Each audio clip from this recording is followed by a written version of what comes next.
Con el conocimiento, como con la honestidad del lobo, el estudioso estudia voluntariamente, negándose a ser menos que un individuo.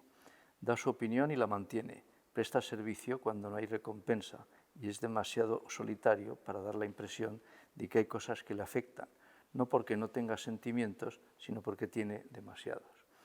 Estos versos, que a mí me gustan, son de Marianne Moore, la estadounidense, una gran poeta, y están publicados con el título de ¿Qué son los años?, El estudioso, en 1941. Y hoy pensaba comenzar esta entrevista con esta alusión a Marianne Moore y El estudioso. Hoy nos encontramos en el Paraninfo de la Universidad de Zaragoza, la construcción histórica posiblemente la más antigua de la universidad y también la más conocida, tanto por su valor artístico como por su situación en el centro de la ciudad. Nuestro invitado de hoy es José Manuel García Aznar, que nació en 1970 en Zaragoza. Es catedrático de esta universidad, el Departamento de Ingeniería Mecánica. José Manuel es ingeniero industrial por esta universidad, donde también se doctoró en 1999, fue profesor adjunto entre 1995 y 2003, profesor asociado entre 2003 y 2008, y en 2008 fue nombrado catedrático. Entre 2001 y 2019 realizó estancias en las universidades de Kiel, Cambridge y Oxford en el Reino Unido, en la División Médica de Materialise de Bélgica y en la Universidad Nacional de Irlanda en Galway. El trabajo de investigación de José Manuel se centra en la integración de diferentes tecnologías ingenieriles, como la microfluídica, microfabricación, ingeniería de tejidos, procesado de imagen y simulación computacional, con el objetivo común de generar modelos para la investigación oncológica, los estudios de inmunoterapia y el cribado de fármacos. Buenos días, José Manuel. Buenos días. ¿Qué es la mecanobiología? ¿En qué se diferencia la mecanobiología de la ingeniería biomédica? Bueno, la ingeniería cada día más está interaccionando con otras ciencias, como puede ser la medicina o la biología, en lo que se denomina o ingeniería biomédica o también recientemente como ingeniería biológica. Podríamos decir que esta interacción se produce en muchos campos de aplicación, desde el desarrollo de nuevos materiales, análisis de procesado y análisis de imagen médica, desarrollo de métodos computacionales y el tratamiento y el análisis de diferentes señales médicas. Entre estas señales se encuentran las señales físicas, las señales que generan el entorno sobre las células. Y estas señales, de alguna forma la mecanobiología lo que intenta estudiar es cómo estas señales mecánicas regulan, cómo el ambiente mecánico regula el comportamiento biológico de nuestras células. Por lo tanto, la mecanobiología sería una parte de la ingeniería biomédica o ingeniería biológica. Si me permite citar algún ejemplo más mundano para entender qué es la mecanobiología, el ejemplo más sencillo podría ser cuando un astronauta va al espacio, ¿no? Un astronauta va al espacio, deja de tener fuerza de la gravedad y eso repercute fuertemente en sus músculos y en sus huesos. Y por tanto, ante la falta de cargas, los osteoblastos y los osteoblastos dejan de formar hueso y los osteoclastos dicen, bueno, no necesita hueso, elimino hueso de donde no se necesita y entonces se produce un efecto conocido de pérdida de masa ósea. Otro ejemplo muy mundano o cercano puede ser si recordamos cuando éramos niños que nos caíamos y nos hacíamos la típica herida en la rodilla. Conforme va cicatrizando podemos observar cómo las células hacen fuerza e incluso notamos que la piel está tensa debido a que las células están haciendo fuerzas para ayudar a cicatrizar la herida. El otro día tuve que ir al dentista con mi hija por un problema de un diente que le salía mal. Y claro, ¿qué está haciendo el dentista? Está aplicando fuerzas mecánicas para reorientar el diente y ubicarlo en una posición adecuada. De nuevo, otro ejemplo, de la vida habitual en la que se está utilizando la mecanobiología. Aplicando cargas mecánicas conseguimos reubicar el diente y que esté en la posición correcta. Estos son ejemplos de mecanobiología diaria. Entonces las células de alguna forma son capaces de sentir este ambiente mecánico y responder ante estas señales mecánicas o señales físicas. Un ingeniero biomecánico, además de una sólida formación en ingeniería mecánica y ciencias de la computación, necesita entonces una buena formación en biología y experiencia en el laboratorio. ¿Cómo adquiriste tú la tuya durante tu estancia en la Universidad de Kiel, en el Reino Unido? Sí, fundamentalmente fue gracias a esa estancia en la Universidad de Kiel. Estuve haciendo una estancia postdoctoral en un hospital ortopédico, en una unidad en la que había ingenieros, cosa que no es muy común en nuestro país. Y los ingenieros trabajaban codo a codo con la gente clínica, más en investigación aplicada o investigación clínica, y también trabajaban en investigación más básica con biólogos dentro del propio hospital. Era una unidad exclusiva centrada en dar apoyo en investigación en el hospital a diferentes investigadores de diferente perfil. Cuando yo fui allí, hasta ese momento mi principal trabajo había sido de simulación por ordenador, en problemas mecánicos relacionados con biología, pero allí entendí que era muy importante estudiar biología y no solamente quedarme en la parte superficial, sino de alguna forma comprender los mecanismos biológicos que regulan el comportamiento celular ante las variaciones de estímulos mecánicos. ¿Quiénes han sido tus referentes, tus maestros? ¿Qué personas han influido más en tu formación y posterior carrera científica? Bueno, en mi desarrollo científico podríamos decir y en mi carrera muchas personas. Me gustaría empezar citando un poco mi familia y en particular mis padres, porque ellos me enseñaron lo que es la cultura del esfuerzo y el trabajo. Ya luego en mi formación básica me gustaría destacar todos los profesores que tuve en EGB y en bachiller, porque realmente recibí una formación muy adecuada. En particular me gustaría destacar un profesor de matemáticas, don Alfonso Ortiz, que me hizo sentir el gusto y el placer de las matemáticas. Ya posteriormente decidí estudiar ingeniería industrial aquí en el Centro Politécnico Superior y también creo que tuve unos profesores muy buenos y una buena formación.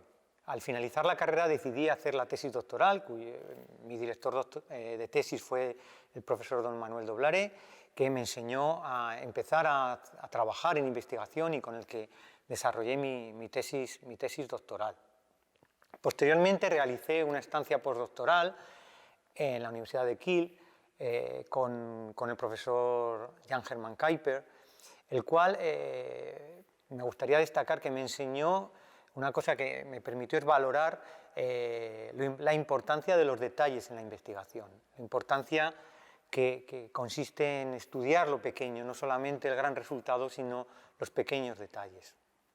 Posteriormente tuve la oportunidad de colaborar con el profesor Roger Camp en el MIT, que me ofreció la posibilidad de simular sus experimentos de cultivo celular 3D en chips microfluídicos, y además esa colaboración me permitió abrir mi propio laboratorio posteriormente aquí. Él siempre me ofreció su laboratorio para poder aprender y estudiar todo lo que ellos estaban haciendo, con lo cual también estoy enormemente agradecido. También me gustaría resaltar otros profesores que de forma más transversal han podido influir también en mi formación. Por un lado, el profesor don Rafael Navarro, que en paz descanse, con el que tuve el placer de ser subdirector en la escuela en el Centro Politécnico Superior, y él me enseñó la importancia del trabajo en equipo. Finalmente, también me gustaría destacar un profesor con el cual tengo una excelente relación, amistad, que siempre quedamos a tomar un café para discutir un poco de los entresijos entre el papel del profesor universitario en el mundo investigador, que es el profesor don José Manuel Colón. Finalmente también, pues evidentemente a toda la gente de mi grupo de investigación, que en el día a día me permiten hacer las cosas mejor y avanzar en el trabajo. En particular me gustaría destacar a dos personas, a doña María Ángeles Pérez Ansón y doña María José Gómez Benito, porque ambas dos, bueno, fueron mis dos primeras estudiantes doctorales y seguimos trabajando y colaborando juntos en la universidad. Estupendo. En 2012 pasaste 2 meses en la división médica de la empresa Materialise, una empresa pionera en la impresión 3D. ¿Puedes comentar algo sobre esa experiencia? Sí, bueno, fue una experiencia muy gratificante. Esta estancia surge como consecuencia de un proyecto de investigación que entre nuestra universidad, la Universidad Católica de Lovaina y la multinacional Materialise, que era una empresa ya en ese momento muy potente. Este proyecto consistía básicamente en acercar ambos mundos, ¿no? Acercar el mundo académico al mundo de empresa y acercar la empresa al mundo académico. Y me permitió estar en una empresa, como usted muy bien dice, que es muy relevante porque Materialise fue una empresa que surge, es una empresa spin-off de la Universidad Católica de Lovaina, donde un grupo de estudiantes de ingeniería biomédica tienen la idea de todas las cosas que habían aprendido, llevarla a una empresa, y actualmente tiene varias divisiones. Tiene una división biomédica donde hacen desarrollo de software para tratamiento de imagen médica, una línea de impresión 3D y de bioimpresión, y es una empresa muy cercana con la investigación, con lo cual me permitió entender muy bien este papel de empresas punteras tecnológicas en el ámbito biomédico. ¿Cuándo te diste cuenta de que tu investigación tenía un sello personal, que eras un investigador independiente con ideas propias? Bueno, en mi opinión, la independencia en el mundo universitario español no es algo sencillo. A mí me ayudó mucho el Consejo Europeo de Investigación. Cuando sacó la convocatoria de excelencia, la primera convocatoria como lo que se conoce como RCs, Starting o Advanced, fue en el año 2007, para poder aplicar en esa convocatoria. De alguna forma se tenía que demostrar que eras independiente de tus supervisores de investigación, con lo cual esa convocatoria me permitió de alguna forma como objetivo alcanzar ese reto, ¿no? De tener independencia y poder solicitar este proyecto. La primera convocatoria que solicité fue en el 2009 y ya conseguí el proyecto Starting Grant en el 2011. En aquella convocatoria solamente había dos categorías, estaba Starting y Advanced, y la Starting era un periodo más largo de tiempo. Entonces era mi último año y ya conseguí este proyecto. ¿Cuáles son los 2 o 3 trabajos de investigación de los que estás más orgulloso? ¿Puedes describirlos brevemente y por qué han sido importantes en el desarrollo de tu carrera científica?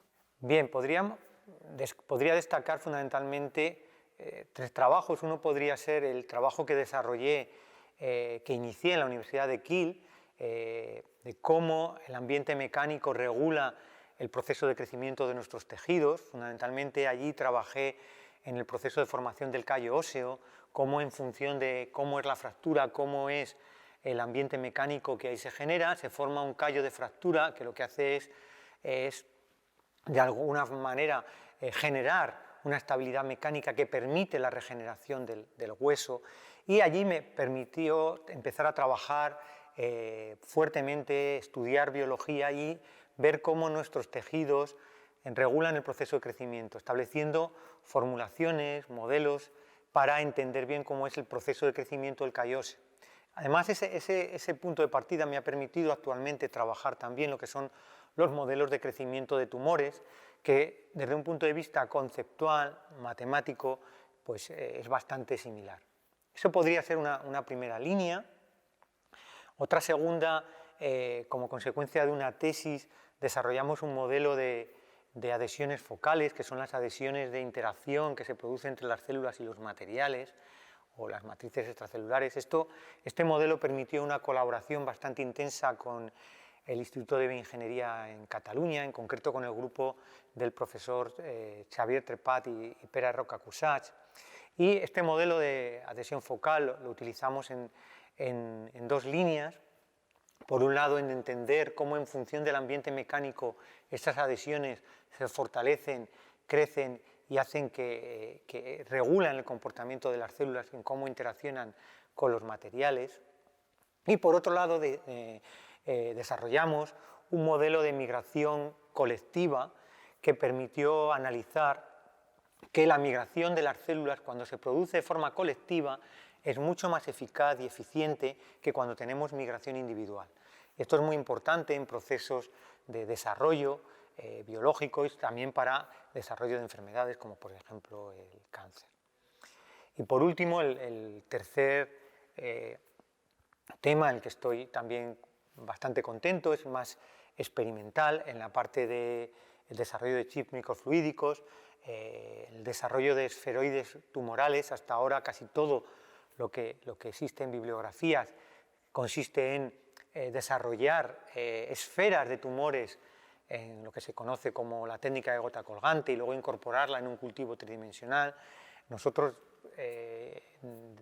definimos una metodología nueva que básicamente consiste en cultivar las células de forma individual y manipulando, retocando las propiedades mecánicas y estructurales de arquitectura del material, regular de alguna forma ese entorno y de esa manera las células se autoorganizan definiendo su propia estructura y creando los organoides un poco por sí mismas. Esos serían los tres trabajos que me gustaría resaltar. ¿Cuánto tiempo puede llevarte un proyecto de investigación desde que concibes la idea, empiezas a hacer los experimentos preliminares hasta que digamos, lo das por concluido y dices ahora voy a publicarlo? ¿Varía mucho? Normalmente cuando enfoco un proyecto, la manera de trabajar es intento plantearme una pregunta compleja que me permita abordar esa pregunta desde diferentes puntos de vista o de diferentes enfoques o con diferentes estrategias. De tal manera que intentar llegar a responder esa pregunta con diferentes metodologías o intentar abordarla de diferentes enfoques.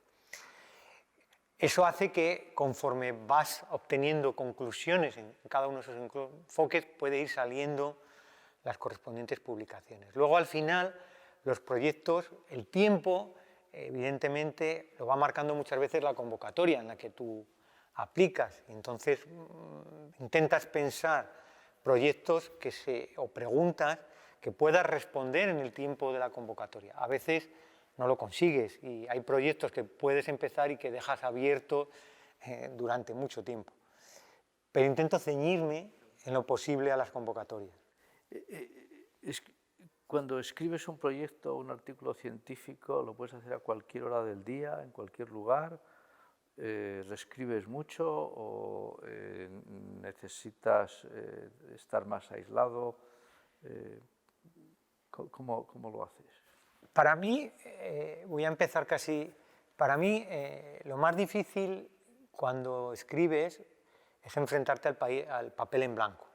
Es cuando vas a escribir tanto una publicación o un proyecto, es lo más complicado. Entonces, para eso sí que necesito aislamiento y sobre todo mucho tiempo.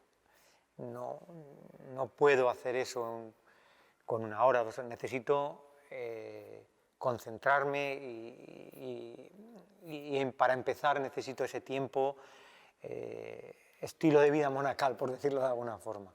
Una vez que he organizado las ideas, que tengo claro lo que quiero hacer, lo que quiero conseguir, sí que me es más sencillo escribir, trabajar en cualquier lugar, en cualquier posición.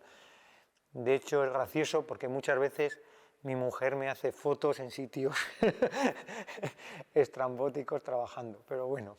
Entonces sí que puedo trabajar, una vez que tengo las ideas claras, sí que puedo trabajar en casi cualquier sitio. Es muy importante, no, perdone. Es muy importante para mí la reescritura, porque es una experiencia que, si me permite, cuando escribes la primera vez, tienes el primer borrador, me gusta dejar tiempo en medio, intentar hacerlo con tiempo, 5 o 10 días, porque la siguiente vez que lo leo me he dado cuenta que no he sido capaz de transmitir lo que quería transmitir. Entonces la reescritura, creo que usted me describes, es muy importante, es muy importante. Entonces, cada vez, conforme me voy haciendo mayor, me doy cuenta que es más importante. Es decir, corregirte sobre ti mismo, porque nunca consigues, ni en la primera ni en la segunda versión, realmente transmitir lo que querías transmitir. Entonces es realmente importante para mí. ¿Y cuál crees que son tu mayor cualidad y tu mayor defecto como científico? Bueno, me imagino que como persona tengo muchos más defectos que cualidades, pero bueno, intentando hacer un análisis crítico, para mí mi mayor defecto podría ser mi excesivo gusto del trabajo. Muchas veces obsesión por el trabajo, podríamos llegar a decir, ¿no? Muchas veces para mí me es difícil separar trabajo y afición, porque pues levantarme y leer un artículo pues es algo que me gusta hacer, y muchas veces es difícil decir si es trabajo o es afición. Con lo cual eso, pues cuando a lo mejor estás pendiente de obtener un resultado, pues puedo generar un ambiente en el laboratorio, en el grupo, que puede ser estresante. También a veces puede ser una virtud, pero en otras ocasiones creo que es un defecto. Y como cualidad, pues creo que puede ser, me gusta, una de las partes que más me gusta es enseñar a hacer investigación, estar cerca de la gente que está haciendo la tesis doctoral, sentir que estoy trabajando con ellos y trabajar con ellos, para que en ningún momento piensen que es un trabajo que están haciendo de forma completamente aislada, sino que tienen un apoyo, y en todo momento sentirse completamente respaldados. Eso creo que es lo que intento hacer. ¿Y cuál es el recuerdo más gratificante de tu carrera científica, si tienes alguno? Sí, por supuesto. Para mí el momento más gratificante siempre podríamos decir que de forma general es cuando un estudiante defiende su tesis doctoral. Que un estudiante que ha estado trabajando contigo, que ha puesto lo mejor de su trabajo para trabajar contigo, acabe finalizando con la defensa de la tesis doctoral, con una evaluación que primero has tenido que publicar, que tenía una evaluación de otras personas, con una defensa luego pública, donde viene en tribunal, para mí siempre es un orgullo y es uno de los momentos más gratificantes. Cuando un estudiante tuyo defiende la tesis doctoral es muy importante. Luego ya a modo más personal podría decir que cuando conseguí los dos proyectos del Consejo Europeo de Investigación, por lo que supuso, ¿no? En primer lugar el proyecto de Starting Grant, el primer proyecto que conseguí, que me permitió de alguna forma la independencia, crear mi propio laboratorio de investigación, ya diversificar, ya hacer simulación, hacer parte experimental.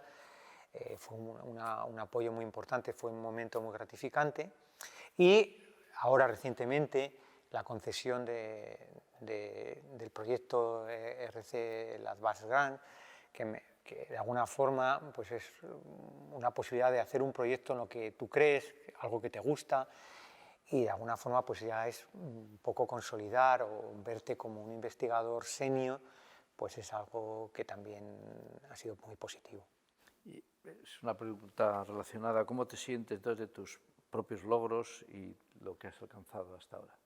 Bueno, yo no puedo sentirme más que satisfecho, o sea, yo estoy muy contento con lo que he realizado y además siempre me gusta decir, ¿no?, que para mí lo más importante es que tengo la fortuna de trabajar en lo que me gusta día a día, y eso creo que hoy en día es impagable. Entonces, poder trabajar haciendo investigación, dando clase, son las cosas que más me gustan. Yo no puedo estar más que satisfecho. Sí que me gustaría decir que hay que ser consciente que la investigación a veces es ingrata y tenemos que tener eso en cuenta. Tú a veces pones todos los esfuerzos, crees que un trabajo va a tener un gran impacto y al final a lo mejor no lo consigues. Pero no pasa nada. De cara sobre todo a la gente joven hay que ser consciente de que, bueno, pues estamos aportando un granito de arena sobre lo que es la investigación y que seguramente mucha otra gente se va a apoyar en tus resultados para avanzar. Entonces, yo no puedo, yo estoy bastante contento y satisfecho, pero hay que ser consciente de que la investigación a veces es así. Ya has comentado que en 2007 conseguiste un starting grant de la European Research Council sobre el modelado predictivo en mecanoquímico-biología con un enfoque multicomputacional. Has comentado algo de lo que supuso para ti obtener esta ayuda, pero ¿hay algo más que quieres resaltar de...? Sí, bueno, esta ayuda fue muy importante porque hasta ese momento, básicamente, casi todo mi trabajo de investigación eran modelos de simulación de procesos biológicos, ¿no? Intentábamos, con herramientas de simulación por ordenador, recrear lo que sucede en un determinado proceso biológico. Este proyecto me permitió, de alguna forma, crear un laboratorio experimental para realizar cultivos tridimensionales en chips microfluídicos. Hasta ese momento, la aplicación de estos chips, de esta metodología, fundamentalmente estaba centrada en cáncer. Y en este proyecto lo que hicimos fue aplicar esta tecnología para lo que serían procesos regenerativos, entender mejor cómo migran las células en procesos regenerativos como la regeneración ósea, cicatrización de heridas, y de alguna manera facilitó la posibilidad de combinar dos metodologías. Por un lado el modelo in vitro, por otro lado el modelo in silico, modelo de simulación. De tal manera que podíamos estudiar un determinado problema con dos enfoques distintos. Y eso nos permitió enriquecer mucho tanto la parte de experimentación como la parte de simulación.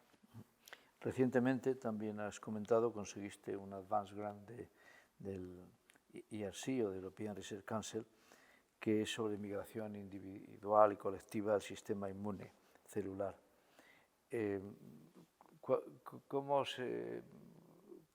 ¿Cuáles son las principales diferencias con el anterior y qué supone en este momento para ti? Bueno, como siempre es una oportunidad poder hacer este trabajo de investigación. La diferencia fundamental en este trabajo es teníamos experiencia de entender cómo se mueven las células en 3D y queríamos enfocarlo más a entender cómo se mueven las células en 3D, nuestras células del sistema inmune. En concreto, este proyecto está centrado en una tecnología de inmunoterapia que se conoce CAR-T, que son células T que están modificadas genéticamente para que ataquen a nuestros tumores. Esta inmunoterapia funciona muy bien en leucemia, por ejemplo, pero funciona muy mal en tumores sólidos.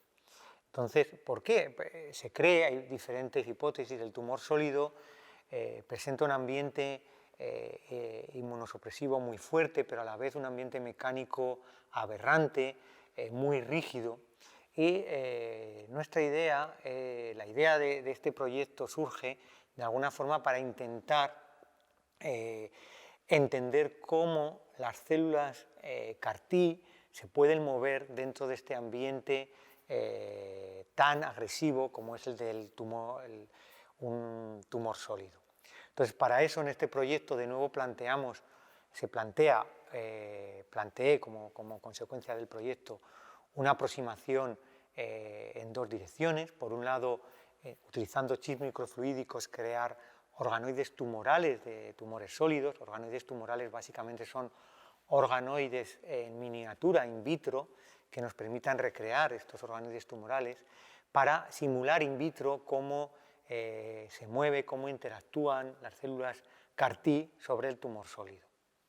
Por otro lado, en paralelo, desarrollamos modelos que intentan de nuevo complementar este experimento in vitro, de tal forma que tenemos la doble perspectiva del problema. La idea podría ser, este proyecto se podría enfocar lo que a lo mejor me gusta denominar como mecanoinmunoterapia, cómo la mecánica, cómo los factores mecánicos pueden estar regulando la eficacia o no de una técnica en concreto de inmunoterapia. Y también conseguiste intermediar un proof of concept del ERC.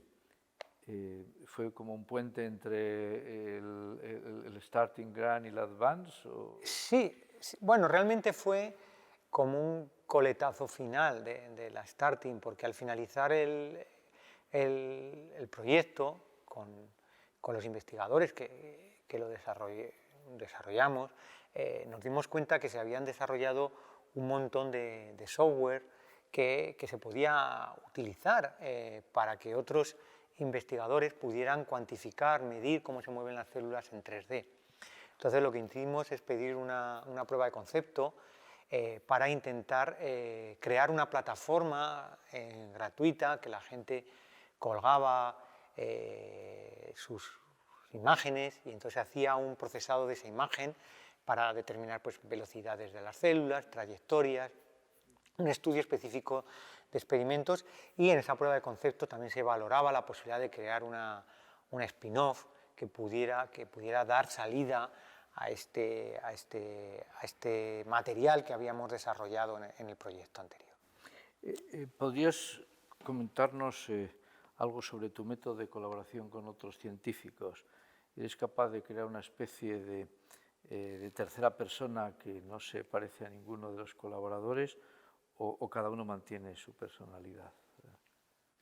Tal y como he estado comentando, fundamentalmente mi trabajo es muy metodológico, con lo cual las colaboraciones siempre surgen más, cada uno mantiene su personalidad y nosotros damos un enfoque o un apoyo diferente a otro grupo. Casi todas las colaboraciones surgen así. Por ejemplo, suele surgir una colaboración de alguien que suele hacer experimentos in vitro, que ha visto que nosotros solemos simular ese tipo de experimentos y entonces nos piden, pues, ¿por qué no simuláis el experimento?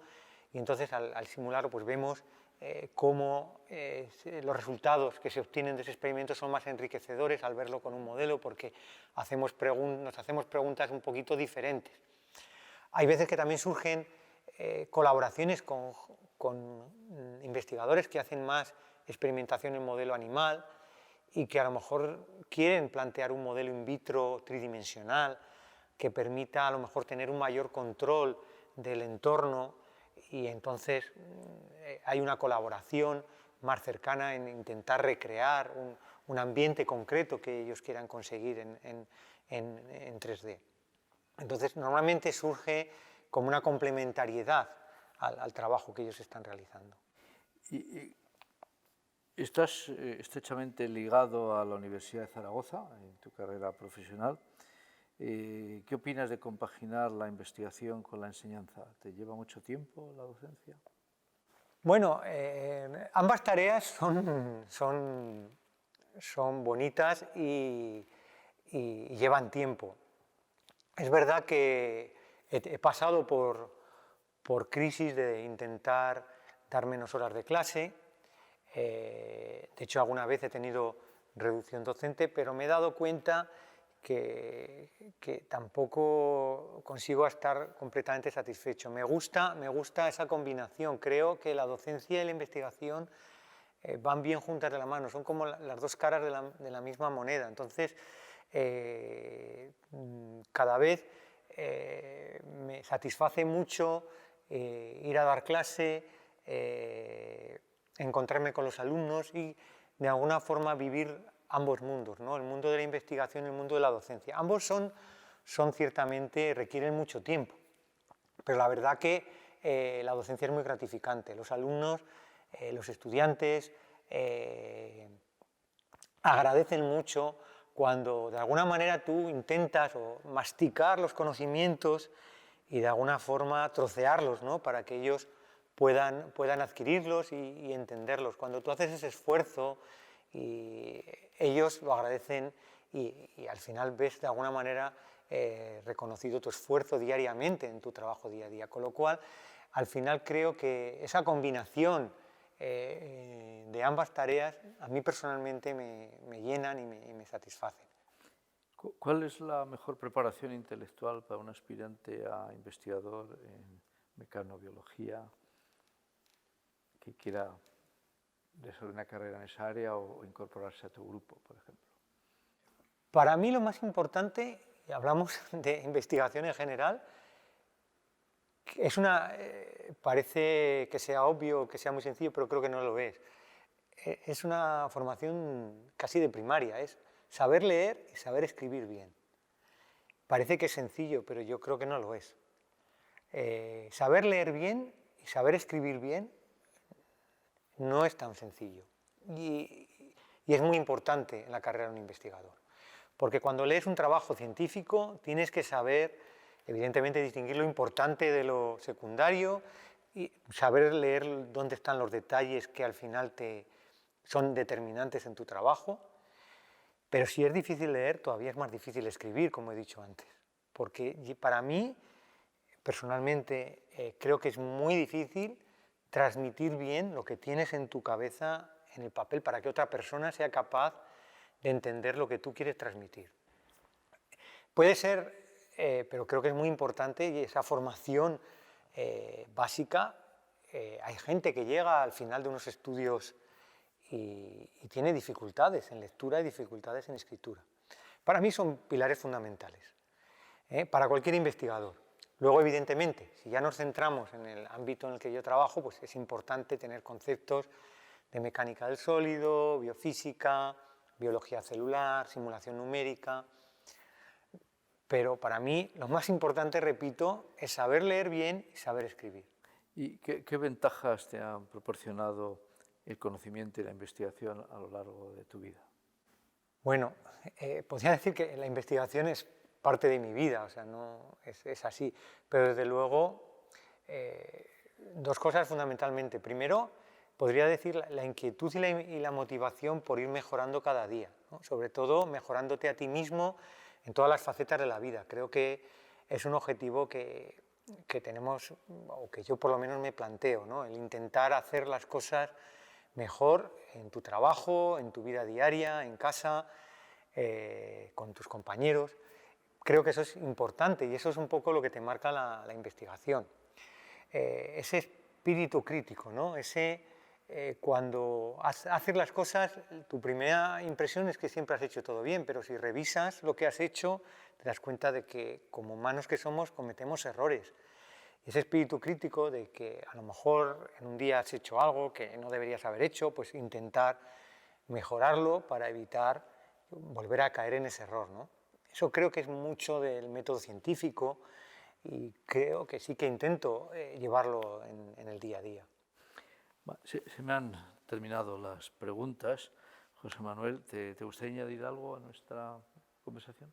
Bueno, pues en primer lugar agradecer la oportunidad que me habéis brindado para un poco, por un lado, reflexionar sobre mi trayectoria científica y por otro lado la oportunidad de dar mi opinión y contar mis experiencias en este foro, ¿no? Y en segundo lugar felicitaros, ¿no? Felicitaros por esta iniciativa que ayuda a mejorar sobre todo el nivel científico en nuestro país, a crear cultura científica que creo que es muy necesaria y este tipo de iniciativas creo que son muy bienvenidas y hace falta más.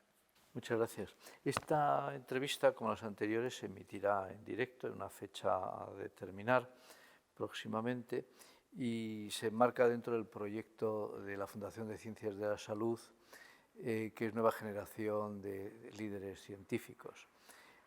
Si a alguien, una vez que la escucha, tiene alguna pregunta, comentario que hacer, pues nos lo puede hacer llegar y se lo pasamos a nuestro conferenciante. Pues sin más, muchas gracias. Muchas gracias.